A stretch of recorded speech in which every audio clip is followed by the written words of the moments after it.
Welcome back, baseball fans, as we stand at the edge of a new chapter in this grand American reimagining of Legends in the Making, where we're going through baseball history all the way from 1921 to 2025. The calendar is now turning to 1970 in a new decade. And with it, that means we're going to have some changes and new people and new players. We will have new formats, which we've already seen the new playoff format. We're going to have the designated hitter enter. We'll probably see, the shifting and the passing of guys like Mays and Aaron and Clemente and Gibson phasing out, as we're going to see new stars like Johnny Bench, Reggie Jackson, who's already starting to make a name, Tom Seaver, Catfish Hunter, who are also starting to make a name for themselves, take over the stage. So things are shifting as we go, and we are going to see pitchers. Will they continue this domination over the DH, shift things back to the hitters, or will small ball rule the day, with speed and defense being what it is? So before we dive into the 1970 season, we are first going to recap and take a look at our season records and career records to see if any changes have happened. So let's look at the single season batting and see what new has taken place from the 1960s. So Leon Wagner, 167 games he played in 1966. He played for two different teams, Pittsburgh and Washington. He played every game, and he just got traded in the middle. That is, and also Fred Valentine as well, 1966. So we have two new ones popping up there. We have 1963, most at bats, Tommy Davis, 699. Now, we are in a 162-game season, so that would make sense that we're going to have some of these start to fall. No one else is approaching anything until we get to home runs. Willie Mays, as we saw in 1965, setting the single-season record, beating out Babe Ruth's 54. In 1969, Frank Howard got to 49, but Mays has also had 48 twice.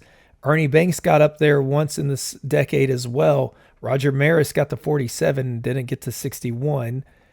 Mays is sitting at 634 for his career. It'll be interesting to see what he finishes out with. Anything else in the 1960s? We do strikeouts. Bobby Bonds taking that not wanted record. He beat out Dick Allen's 1968 and then 1965 and 1969. So 1963, all of the top. Good grief. We have to go quite a bit. Oh, here's a 1959. Nope, there's another one.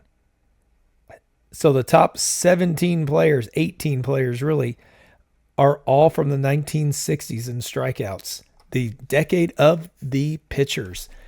Let's see as far as career totals.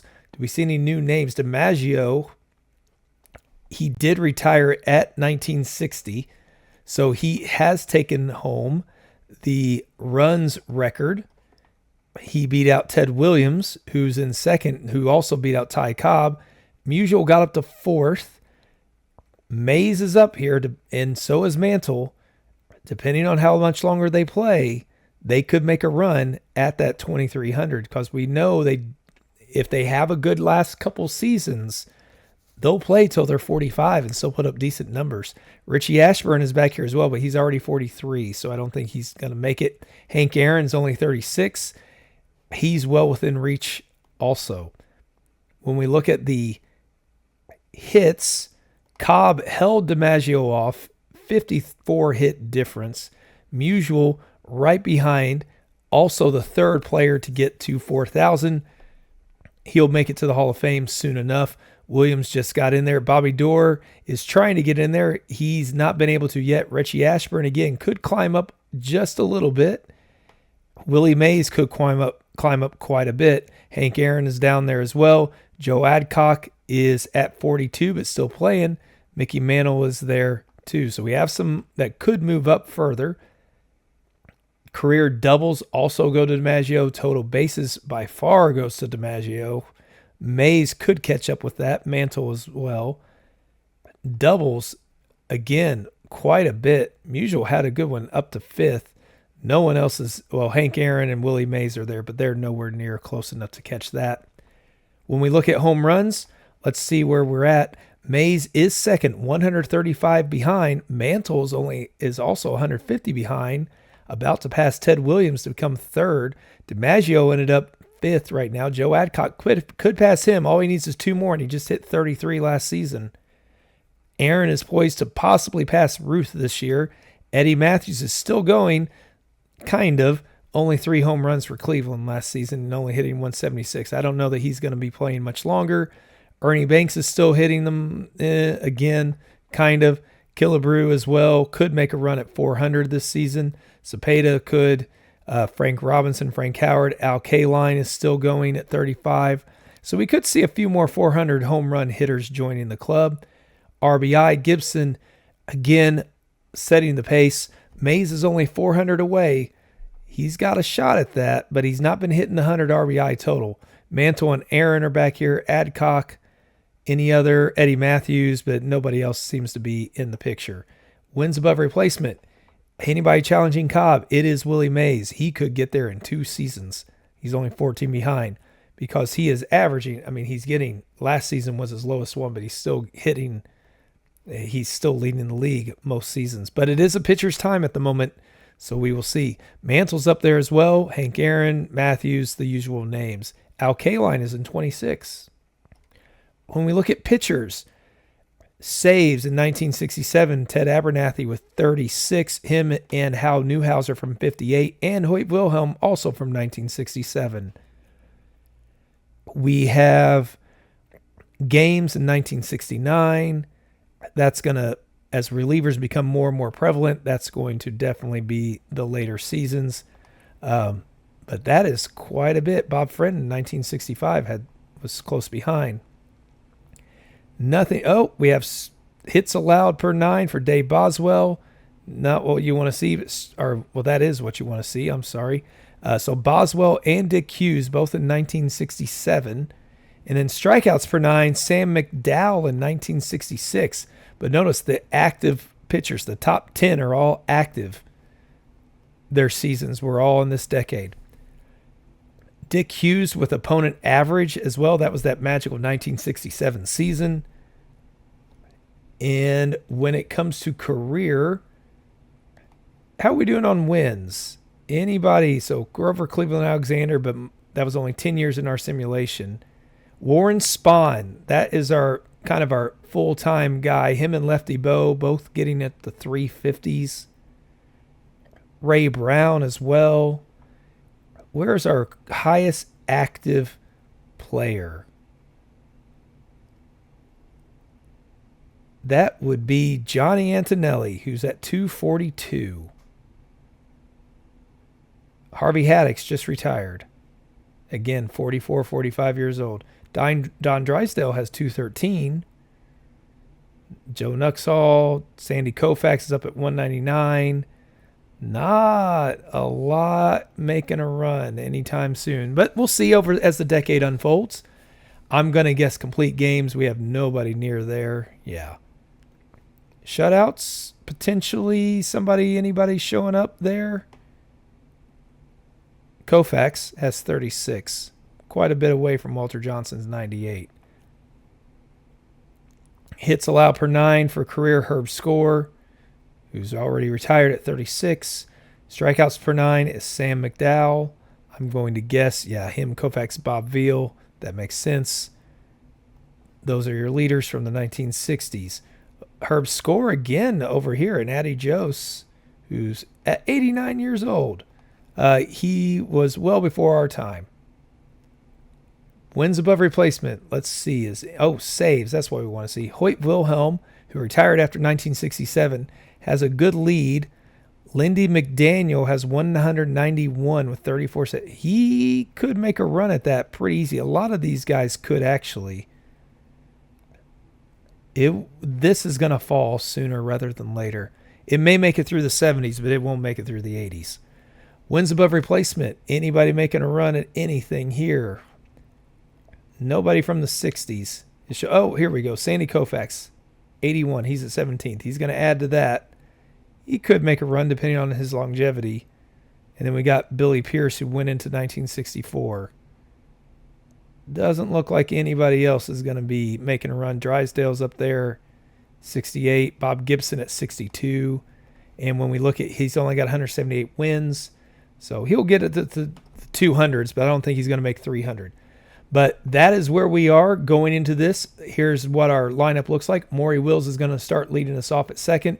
Lou Brock in left. Clemente in right. Tony Perez with the big bat in first base. Gene Tennis is going to be starting at catcher for us.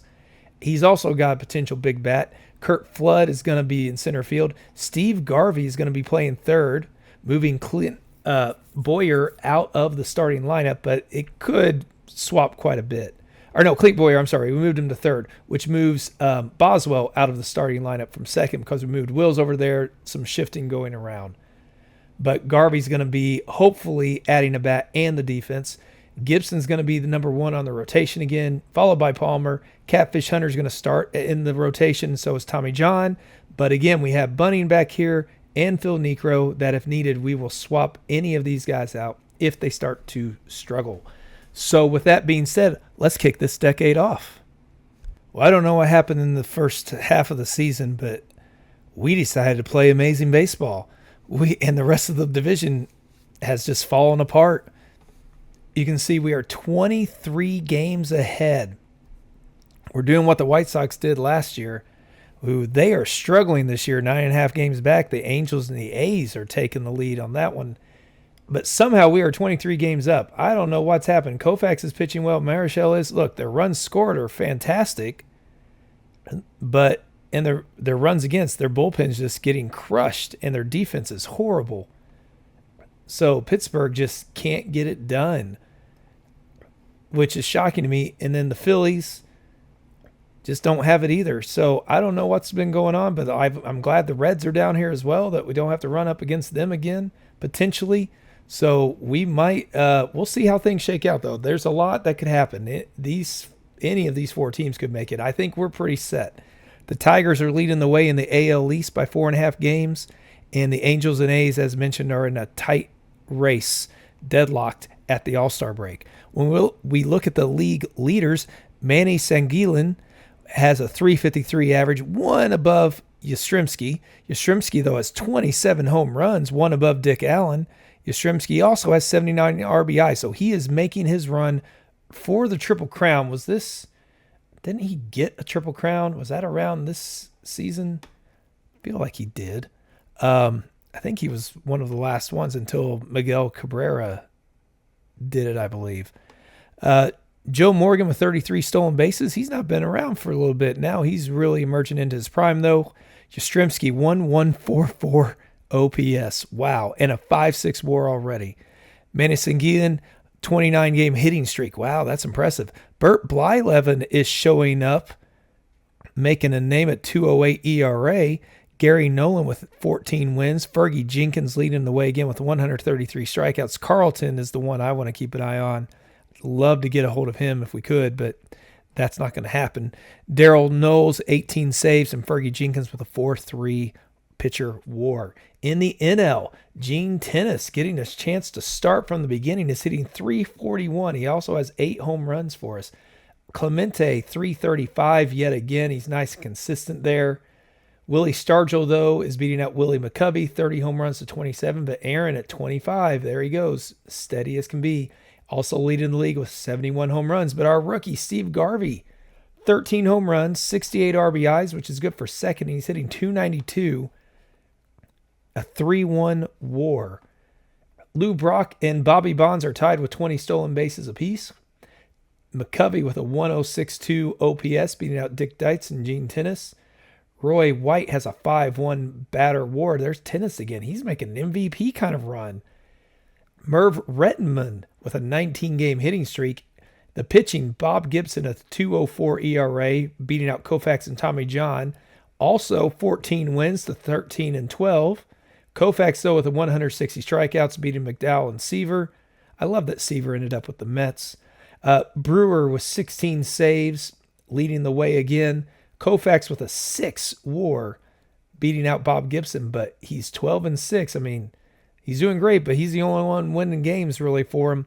So that's holding them back. When we look at the all-star teams, In the AL, we've got Fergie Jenkins getting the start. Blyleven's getting on there. Dave Guisti and for Minnesota, I'm sure I butchered that name. Rico Carty at Baltimore. Yastrzemski, first base. Dick Allen at second, getting another one. Greg Nettles at third. What is this for Allen? Seventh for him. He's made it every single year. And with good reasoning, too. And he is just having a fantastic start. We'll see if he fades or not. Greg Nettles at third, as I said. Rico Petrocelli at short. Billy Williams again in left. He's had quite a few. What is this? This is number 8 for him. He's going to be Hall of Fame discussed. Tommy Agee, this is also... Oh, it's only his third. Felt like I've seen him show up more than that. And then Reggie Jackson over there in right field. Only 14 home runs this season. In the NL, Gibson does not get the start. Goes back to Koufax, but Tommy John's also in the rotation. Robbie Shantz is beating out Jim Brewer for the start here. 7-1 with 6 saves. A little bit better whip and ERA. And Brewer is hurt day to day. Joe Torre again getting the start. He's having what is this? His 7th All-Star selection. He's doing quite well for himself. Willie McCovey's beating out Tony Perez, which is rifle 5 WAR of 2.8, 27 home runs to 18. Yeah, it makes sense. But Perez is doing great for us. Brooks Robinson at second base. Steve Garvey is getting an all-star as a rookie, but Killebrew beats him out at third base. People moving around. Richie Hebner at short. Willie Stargell in left. Roy White at center field, and Hammer and Hank Aaron in right beating out Clemente and Jim Hickman this time. When you look at our team, we're doing quite well. I like the lineup. I'm just moved Maury Wills back and Kurt Flood up to lead off because his on base is 30 points higher than Wills, or 40 points actually. So we're going to see if that makes any difference. Give Brock and Clemente different people to hit in. Garvey's doing great, but he's batting 5th against lefties. I kind of like Boyer batting in front of him, though, to get him, give us a second round of hitting and driving in runs. You got Gibson, Palmer. Jim Bunning is in the rotation right now because Catfish Hunter is out. He had a 6-week injury, but he's doing great for us. And Tommy John, when you look, 3rd in runs scored, 1st in batting average again. We've been doing great there. Batting WAR is there. We are running the bases well. 1st in runs against and starter ERA. They're eating up the innings, so we don't have to worry too much about the bullpen. Charlie Huff is up there. He's only pitched 4 innings. He'll move back down after making his debut here once Catfish Hunter comes back in. We're 1st in defensive efficiency. The errors are way down this season as well, so things are looking great. We will see, does it hold up, though, through the playoffs? Well, we ended a season for the ages, regular season speaking anyways, 120 wins, 42 losses, 74% of our games we won. I think it's safe to say we're never going to have a season like that again. I don't know how we did it. I honestly don't. We went up against the Dodgers in the NLCS. Meanwhile, the Tigers were also 100-game winners going up against the A's. The Angels fell down, and the Twins made a late surge, but just missed out of the A's win against them.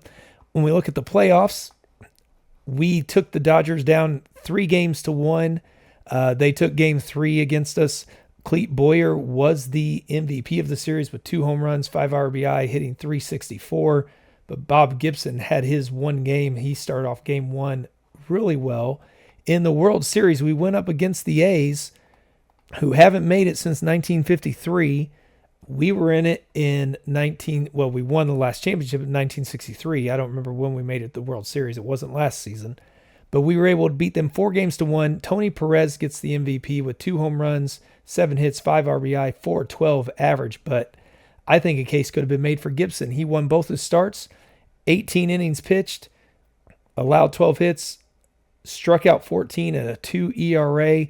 I mean, you can't get much better than what he did. He could have easily been the MVP as well, but he brought home, helped lead us to our 14th championship, first one since 1963, and kicking off the 1970s in a good fashion. So when we look at the standings and how things ended, Yastrzemski did end up with the batting title at 335, but Dick Allen beat him out with 49 home runs. Wow, that is up there with the best in our playthrough here. Yastrzemski, though, did get at 129 RBIs. Allen only had 111. Morgan had 51 stolen bases. Bert Campaneris has been up there quite a bit. He's led the league twice. He's doing quite well. We might start seeing some stolen bases showing up when we get to 1980. Actually, you know what? We didn't look at that. Let's check out the stolen bases. So I know we're not going to get anybody that does that. Yeah. But career-wise, we might start. No, we're still a long way away, aren't we? Here we go. Willie Mays, 337. Yeah. Stolen bases, we're not going to be anywhere near. Never mind. We might eventually get there. OPS goes to Yastrzemski, the only one over 1,000. Tommy Harper, though, with an 8-batter WAR. Manny Sanguillen, 29-game hitting streak held up. Blyleven did get the ERA title at 2.20. Gary Nolan, though, with 23 wins. And Fergie Jenkins with 249 strikeouts. Dick Selma, 31 saves for the White Sox. And Jenkins with a 9.1 pitcher WAR. He has been dominating, leading the league in WAR the last 3 seasons. Sub-3 ERA in 3 of those 5 seasons. Strikeouts he's led once. Give that guy a Cy Young. In the NL, Clemente getting yet another batting title, hitting 361 this year. Also 97 RBI and 15 home runs. Stargell, though, with 46 home runs, beat out Aaron, who had 41.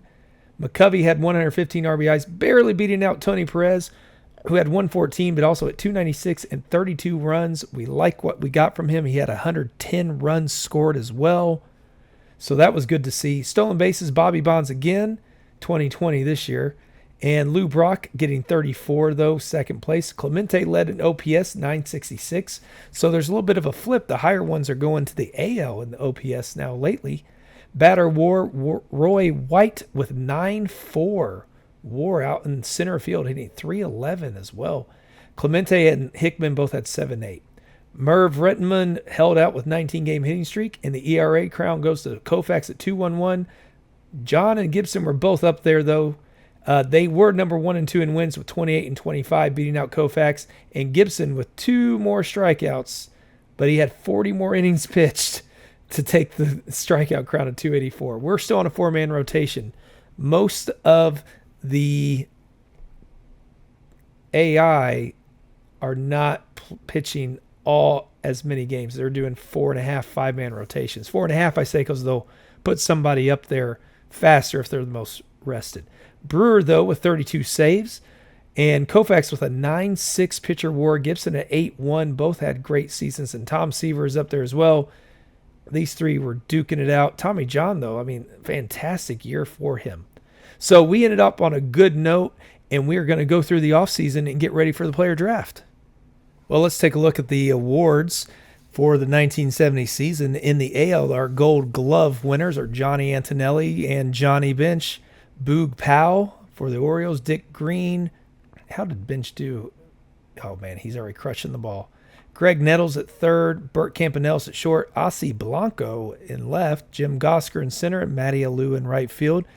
In the NL, Mickey Lolich. Gene Tennis for us. Nice job. Rich Reese. Ron Hansen. Doug Rader.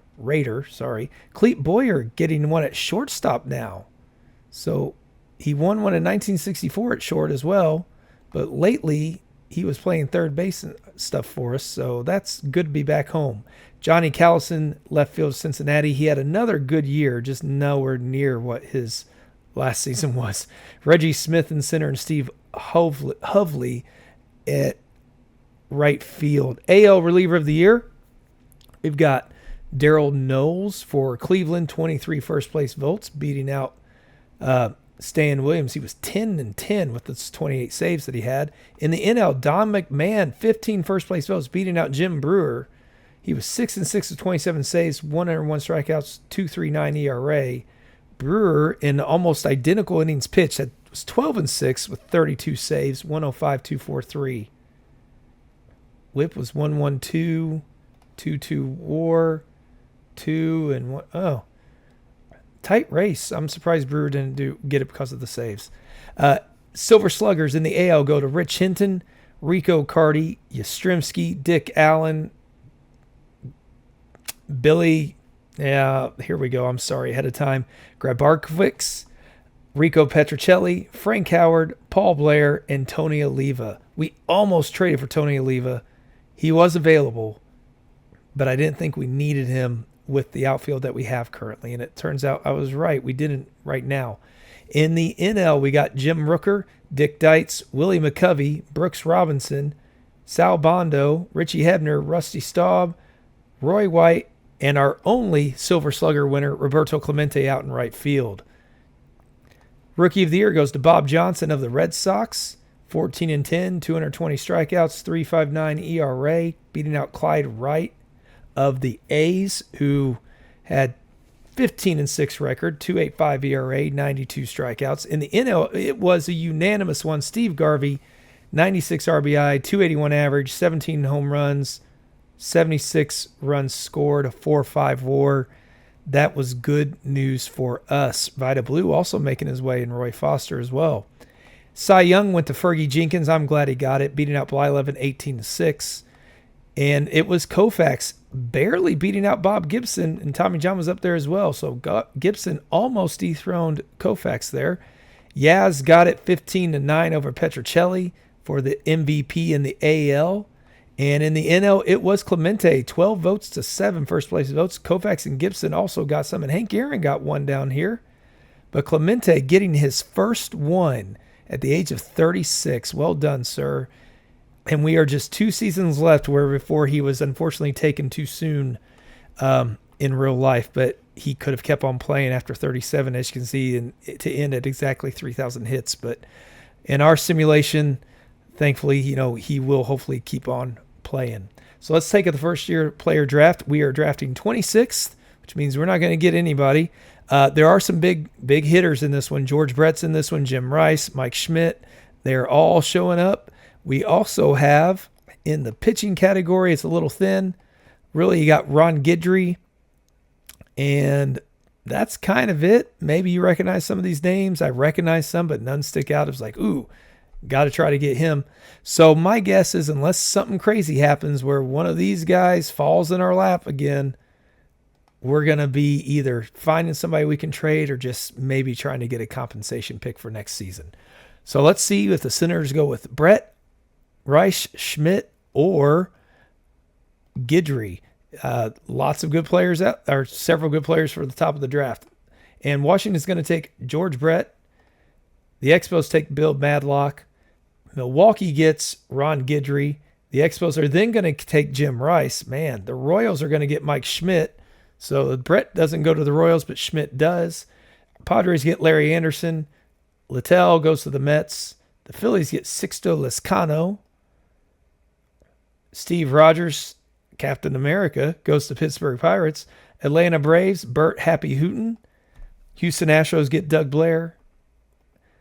12th pick goes to the Reds with Bill Soup Campbell. The Red Sox are taking Rick Rhoden. Steve Busby goes to the Cubs. The Giants are going to take Dan Wharton. Baltimore's taking Dennis Lamp. The White Sox take Ray Knight. The Giants get another one with Larry Herndon. The Angels get Jim Pigpen Dwyer. Mike Ivy goes to the Yankees. Frank White to the Twins. We're getting closer. Cleveland takes Mike Brehart. Dodgers take Rick Baldwin. The A's, Johnny Grubb. Bob Apodaca. And so with us, Dan Iork, we do not need a first baseman, even if he was a Cardinal, because we've got Ron Say, Steve Garvey, Tony Perez. That is one position we do not need. Art Howe, we could use him as a bench coach later on. Oh, goodness. I don't know. I think what we're going to have to do on this one is we will draft him. There's got to be somebody better out there, though, right? We'll take Art Howe.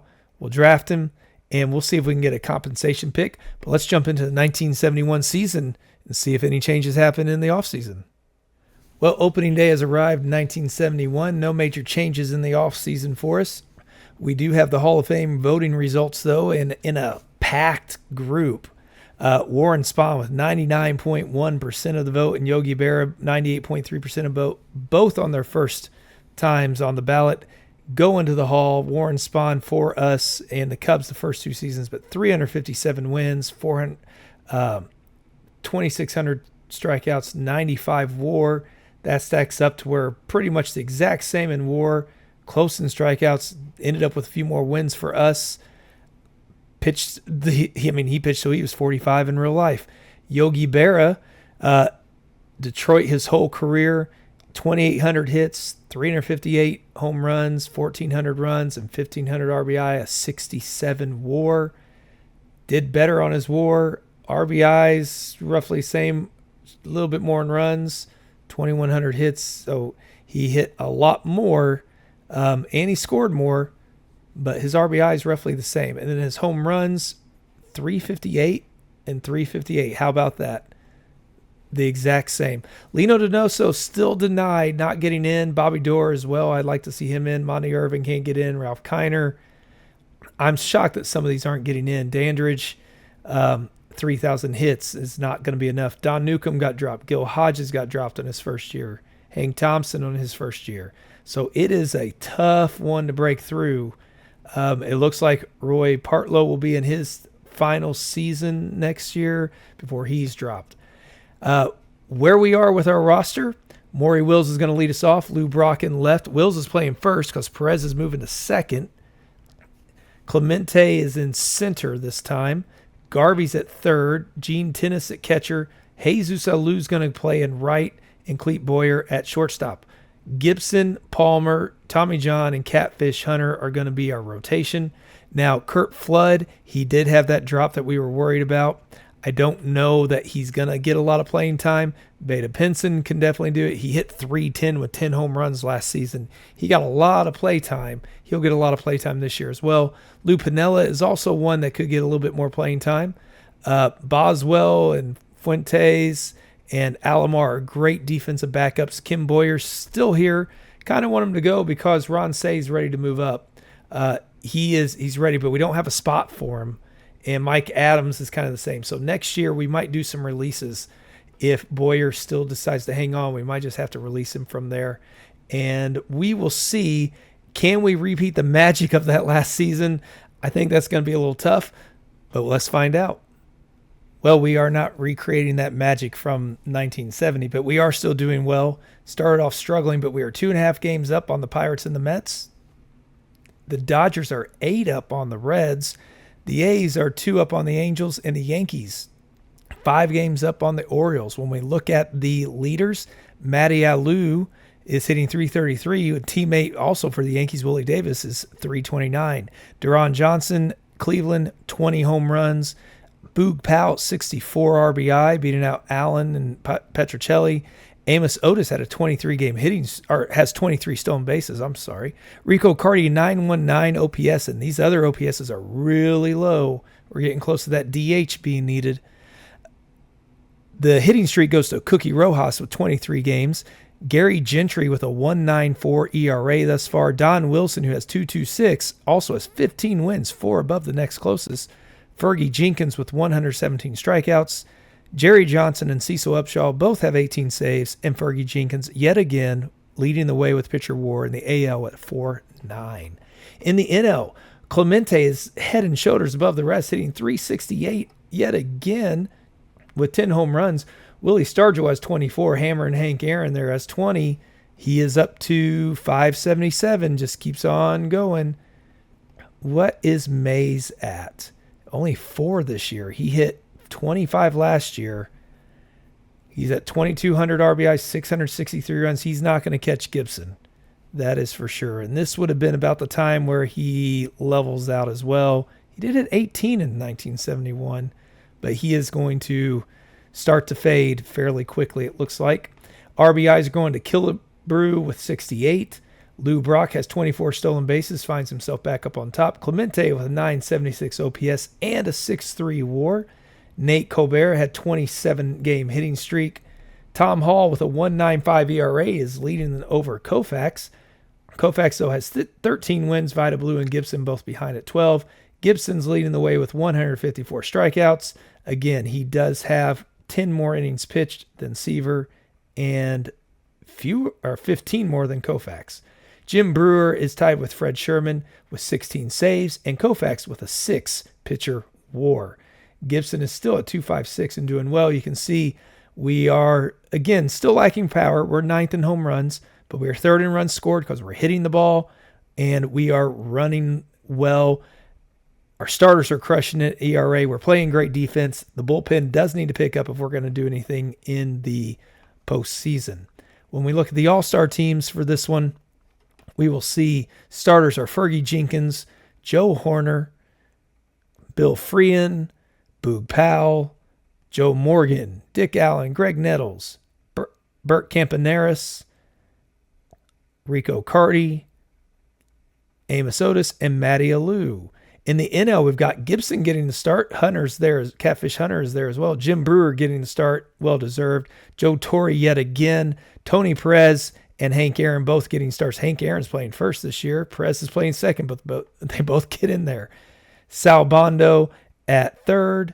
Brooks Robinson got beat out by Tony Perez this year, even though Robinson's having a very good year. Better year than Perez is, actually, it feels like. When you just look at the straight numbers there. Bondo beat out Colbert and Killebrew. Willie Stargell in left, beating out lots of others. Jim Wynn also at left, and Clemente in center, and Merv Rettenman at right. So we have 2 left fielders getting the start. Interesting.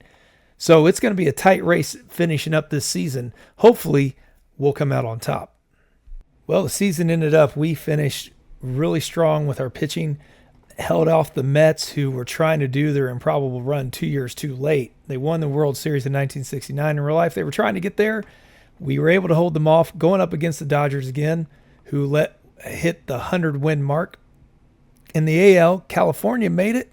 The Angels, I think, for the first time, and the Tigers as well, winning again.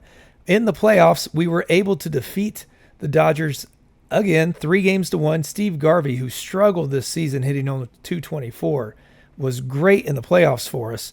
We were 3-9 against the Dodgers in the regular season. It was pitching versus hitting, and the pitching won in the playoffs, as we've always seen. And in the World Series, we did it again, facing another good team in the Tigers, who also could hold teams and bout like us on offense. But in low-scoring games, 2-1, 6-2, 1-0, 2-1, 2-1, and then 5-0, we won 4-2 to win another one, our 15th championship, back-to-back years. The Tigers have had quite a bit of success as well, just haven't won a title since 1959. When we look at the final awards, or in the batting titles and such, Rico Carty got the title with 336. Dick Allen with 31 home runs. The AL hitting was way lower this year. Dick Allen with 125 RBI. Joe Morgan with 51 stolen bases. Boog Powell led the way with a 970 OPS. Amos Otis with a 9.2 batter WAR. Cookie Rojas held on with the 23-game hitting streak. Mel Stottlemyre jumping up out of nowhere with a 1.99 ERA after struggling the last year. Don Wilson with 20 wins. Clay Kirby, another new name, with 208 strikeouts, beating out Fergie Jenkins. Interestingly enough, even though Fergie had 30 more innings pitched. George Culver with 29 saves, and Fergie Jenkins, though, still did have the pitcher WAR for what is this, his 4th year in a row. He is dominating the AL. In the NL, Clemente gets another batting title, his 3rd one, hitting 355. Hank Aaron got the home run title with 42 home runs. He's up to 599 now, closing in. Can he get there? What did Mays end up with? 14. So he still ended up doing okay. Stargell with 40 home runs. Frank Robinson with 35. Aaron with 133 RBI. Lou Brock, 45 stolen bases. What's he up to? He is up to 349. So he is someone who might break into the career top 50. Clemente with a 930 OPS. 10.2 batter WAR. Give him the MVP now. Nate Colbert held on with the 27-game hitting streak. Alou got in there, though. Tom Hall with a 1.73 ERA for the Cubs. Koufax, 1.95. He's probably going to get the Cy Young Again, because he also had 23 wins, but so did Seaver, who was right there with him. But Seaver had more strikeouts with 268. Jim Brewer with 30 saves, and Sandy Koufax with a 10-3 pitcher WAR. He probably got the Cy Young. Let's go ahead and look. I went ahead and went to that section since we are wrapping up this episode. So let's see. The Gold Gloves. Johnny Antonelli in the AL. Johnny Bench, the two Johnnies yet again. Boog Powell again. Bobby Gritch. Greg Nettles. That's only a second one. I thought he had more than that. Bert Campaneris. Where's he at in stolen bases? 25 stolen bases. He had just 282. Okay. Ralph Gard, Jim Gosker, and Johnny Lewis. In the NL, Jim Palmer and Gene Tennis for us. Ken McMullen, Brooks Robinson, Bill Melton, Bud Harrelson, Mike Anderson, Johnny Jeter, and Merv Rettenman. What is this for Brooks? His 7th Gold Glove. In the AL, the reliever of the year went to Cecil Upshaw, who had fewer first-place votes than Don Mossy, but he held off to get that award. That was a tight one. He had the saves Mossy did not have. Frank Lindsay also got a first-place vote. NL goes to Ted Abernathy. Jim Brewer got 4th. Wow. Abernathy, 11-6, 2.55 ERA. Lots of walks. Brewer should have got that. Silver Sluggers, Gary Peters, Thurman Munson showing up for the first time, I believe. Boog Powell again, Joe Morgan, Dick Allen, Campaneris, Cardi, Otis, Reggie Jackson again. NL, Ron Bryant, Joe Torre. He's going to end up in the Hall of Fame in this one at this rate. 4 Silver Sluggers, 8 All-Stars. He's putting up decent numbers. We'll see. Hank Aaron at first, Brooks Robinson at second, Nate Colbert, Richie Hebner, Willie Stargell, Clemente in center this time, and Merv Rettenman. The best rookie, the rookie of the year, goes to Bobby Gritch in the AL for the Twins, who hit 267 at second base with 13 home runs. That's not bad for a second baseman in the 70s. In the NL, it went to Earl Williams, 22 first-place votes for the Pirates, 23 home runs. At catcher, 273 average and 72 RBI. They did make a run this year. How's Marichal doing? He's still doing well, too. And you've got Pete Rose and Frank Robinson, Jim Wynn. They had a good season, just couldn't quite keep up with us and the Mets. Then we look at the Cy Young, Tom Bradley, who 9 first-place votes, beat out the 11 first-place votes, Mel Stottlemyre. Fergie Jenkins only got 3. 194 strikeouts, 2.44 ERA, and 18 wins. 1 for Andy Messersmith. NL goes to Koufax. No surprise, Seaver got a couple votes. Amos Otis takes the MVP at 313, 12 home runs, 55 RBI. He had a 9.2 WAR, so he's probably snatching everything out there in center field. NL, it was Clemente again, beating out Hank Aaron with 21 first-place votes, his second in back-to-back seasons, winning a World Series in back-to-back seasons as well. Well done, sir. And we get to the first-year player draft to wrap this episode up. We will be picking 23rd. When we look at the draft pool, Bruce Sutter, that's going to be a big one. The Dennis Eckersley. Let's go ahead. I want to follow his career a little closer in case we don't end up with him. We look around, we don't see anybody else really standing out. No one sticks out to me. We have our first Japanese player here. Interesting. I wonder, do we see any? We can't see any of his. He played AAA for 1 year. Huh. And when we go to the hitters, we got Gary Carter. He'll be off real quick. Again, we could have Hargrove as a manager. We ended up with Art Howe because his demand was so low. It was just the slot offer, and that was the minimum we could offer to try to get a compensation pick. So we ended up signing him. I don't see anybody else. Dave Roberts. Not a lot in this draft either. Willie Randolph. Yeah, we'll see. We will see. But we're drafting 23rd, so we're way back there. Let's go ahead and see. Will the Expos take Gary Carter? They should. He did. Good for them. Keeping it real. I like that. So that's going to help them build up. Padres take Frank Tanana. The Eck goes to the Kansas City Royals. The Phillies take Keith Hernandez. I didn't even see him out there. Texas takes Willie Randolph. Dennis Leonard goes to the Red Sox. Bruce Sutter to the Twins. So now they have Blyleven and Sutter. Buddy Schultz for the Giants. The Brewers are taking Craig Swan. Miguel Dillon to Cleveland. The Yankees take Tippy Martinez. Lyman Bostock to the Pirates. Larry Christensen to the Astros. The Braves take Bruce Bochy. Leon Roberts to the White Sox. The Cubs, Don Assi.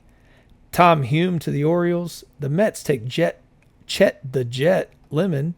Larry Parrish to the Giants. Larry Herndon to the A's. The Reds are snapping up Bob Nepper. Jorge Orta to the Tigers. And do we take Claudell Washington? I mean, he had a long career. He's going to play. Be a defensive guy, maybe. We don't need first base. Could use a catcher. But we need a better catcher than that. Who's out there for pitchers? Yeah, I guess we will. We're just going to draft him, see what happens. And maybe we'll get a compensation. The Angels are going to get Dave Collins, and the Dodgers are taking Vern Rule to end the first round. So we're going to wrap this season up here. I want to thank you for joining me again. We kicked off that new decade, and we will see where we go throughout the 1970s.